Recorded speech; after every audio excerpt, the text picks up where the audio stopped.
Você já parou para pensar? Qual é de fato o papel da mulher dentro da igreja? Será que a Bíblia limita a liderança feminina?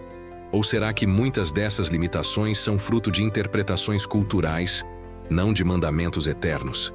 Esse é um dos debates mais sensíveis e urgentes no meio cristão hoje. O feminismo cristão versus a interpretação tradicional do papel da mulher. E a proposta aqui não é tomar um lado, mas te convidar a refletir profundamente sobre o que a palavra diz, o que a história mostra e o que o Espírito Santo pode estar falando à igreja nesse tempo. O chamado feminismo cristão não é, como muitos pensam, uma tentativa de transformar a Bíblia em um manifesto ideológico. Ao contrário, muitos de seus defensores afirmam que o objetivo é justamente resgatar a dignidade e o valor das mulheres dentro do contexto bíblico, questionando interpretações que, por séculos, foram usadas para limitar o papel feminino na igreja e na sociedade.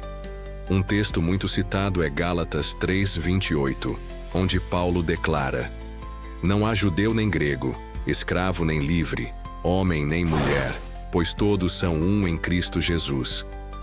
Mas como conciliar isso com outras passagens, como 1 Timóteo 2:12, onde o mesmo Paulo diz: "Não permito que a mulher ensine, nem que exerça autoridade sobre o homem."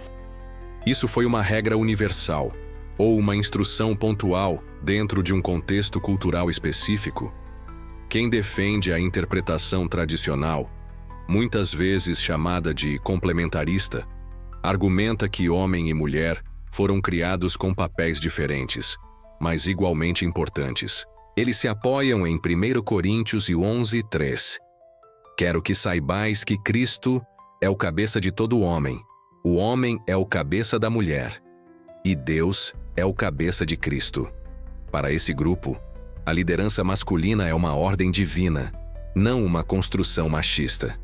O problema, segundo eles, não é a submissão, mas a distorção da submissão. E então vem a pergunta: é possível existir autoridade sem opressão? Submissão sem inferioridade? Ou será que essas ideias já estão tão contaminadas pela cultura que a gente não consegue mais separar o que é bíblico do que é tradição humana? Do outro lado, os defensores de uma visão igualitária dizem que muitos dos textos que parecem limitar as mulheres foram direcionados a situações específicas, como o contexto das igrejas em Éfeso ou Corinto, onde havia confusão, heresias e até práticas pagãs se infiltrando no culto. Eles citam exemplos de mulheres que, na Bíblia, foram claramente líderes e referências espirituais, como Débora, juíza e profetisa em Israel, Juízes 4, ou Priscila, que ensinava a palavra ao lado do marido Áquila, Atos 18:26, ou ainda Febe, chamada de diaconisa da igreja em Cencreia, Romanos 16:1.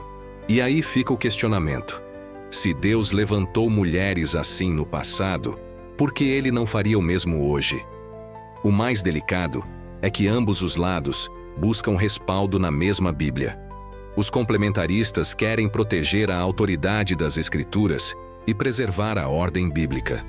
Os igualitaristas querem justiça, inclusão e reconhecimento dos dons femininos, sem que isso implique distorção do texto sagrado.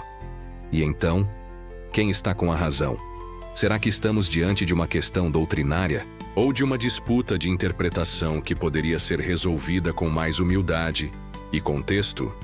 Paulo também escreve em 1 Coríntios 14:34-35 que as mulheres devem permanecer em silêncio nas igrejas. Mas esse mesmo Paulo que disse isso também reconheceu mulheres como colaboradoras na obra. Será que ele se contradizia? Ou será que ele sabia aplicar princípios eternos em contextos específicos, dependendo da realidade da igreja local? E mais, se o Espírito Santo distribui dons a quem ele quer, como lemos em 1 Coríntios 12:11, então por que tantas mulheres recebem dons de ensino, liderança, intercessão e até profecia? Será que esses dons são só para uso informal? Ou isso é um sinal de que o Espírito está querendo dizer algo à igreja contemporânea? Esse debate vai além da teoria. Ele impacta como igrejas são estruturadas, como lideranças são formadas e como mulheres são tratadas no ambiente cristão. Há comunidades onde a mulher é totalmente excluída da pregação. Em outras, ela é pastora, ministra e até líder de ministérios. Qual dessas posturas reflete melhor o coração de Deus? Uma igreja que limita dons com base em gênero está sendo fiel à palavra ou está deixando de experimentar tudo o que o Espírito tem para derramar? Mais importante do que vencer essa discussão é entender que, no final, a salvação continua sendo somente em Jesus Cristo. O valor de uma pessoa, homem ou mulher, não está em sua função na igreja, mas na sua identidade como filho ou filha de Deus. Como está escrito em Efésios 2, 8, 9. Pela graça sois salvos mediante a fé. Isso não vem de vós, é dom de Deus. Ou seja, ninguém é mais salvo porque prega, e ninguém é menos salvo porque serve nos bastidores. O mais importante é obedecer à voz de Deus e ser fiel ao chamado que Ele te deu. E aí, agora que você ouviu os dois lados, a pergunta que não quer calar é: quem está com a razão? A Bíblia proíbe a mulher de ensinar, ou ensina que a mulher também pode ser uma voz profética, quando guiada pelo Espírito? O que você crê sobre isso? E mais importante, sua visão está mais alinhada com a cultura ou com as Escrituras? Comenta aqui embaixo. Compartilha com respeito e continue buscando na palavra, porque é nela que a verdade se revela.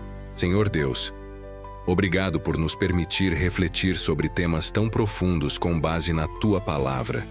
Que o nosso coração esteja sempre aberto à verdade, mesmo quando ela nos confronta. Ensina-nos a ouvir com humildade, a discernir com sabedoria e a amar com maturidade. Que homens e mulheres encontrem o seu lugar no Teu reino, não buscando posição, mas buscando propósito. Que o Espírito Santo continue nos guiando em toda a verdade e que cada um de nós seja usado conforme o Teu chamado, com fidelidade, graça e temor. Em nome de Jesus, amém. Neste vídeo, refletimos sobre um dos debates mais relevantes da atualidade no meio cristão: feminismo cristão e o papel da mulher na igreja. De forma imparcial e respeitosa, apresentamos os dois lados da discussão. De um lado, a visão complementarista, que defende papéis distintos entre homens e mulheres na igreja, baseando-se em textos como 1 Timóteo 2 e 1 Coríntios 11. Do outro, a visão igualitarista, que propõe uma releitura contextual de textos difíceis, defendendo que em Cristo não há distinção de valor ou autoridade baseada em gênero, como afirma Gálatas 3:28. Analisamos exemplos de liderança feminina na Bíblia, como Débora, Priscila e Febe, e levantamos questões importantes. Deus ainda levanta mulheres como líderes espirituais? Ou a Bíblia estabelece limites claros para isso? O vídeo convida o espectador a refletir sobre essas interpretações à luz da palavra, sem paixões ideológicas, mas com fome pela verdade.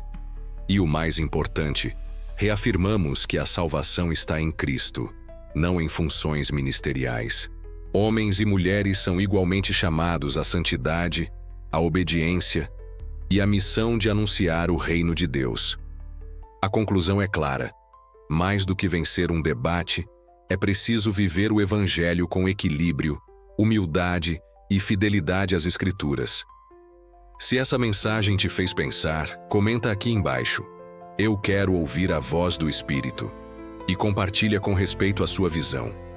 A sua participação aqui pode ajudar outras pessoas a refletirem com mais profundidade sobre esse tema tão importante. Deixe seu like, porque isso ajuda essa reflexão a alcançar mais vidas que também estão em busca de respostas na palavra. Se inscreve no canal e ativa o sininho para continuar recebendo vídeos que te desafiam a crescer na fé com equilíbrio, verdade e discernimento. E não guarda isso só para você. Envia para alguém da sua igreja, da sua célula ou daquele grupo de oração. Pode ser exatamente o que essa pessoa está precisando para viver o chamado que Deus colocou sobre ela. E lembra, Estamos preparando um estudo bíblico gratuito em PDF sobre esse tema. Quem comentar neste vídeo vai receber em primeira mão. Então comenta, fica ligado e permaneça na palavra, porque é nela que a verdade se revela. Que Deus te abençoe e até o próximo vídeo.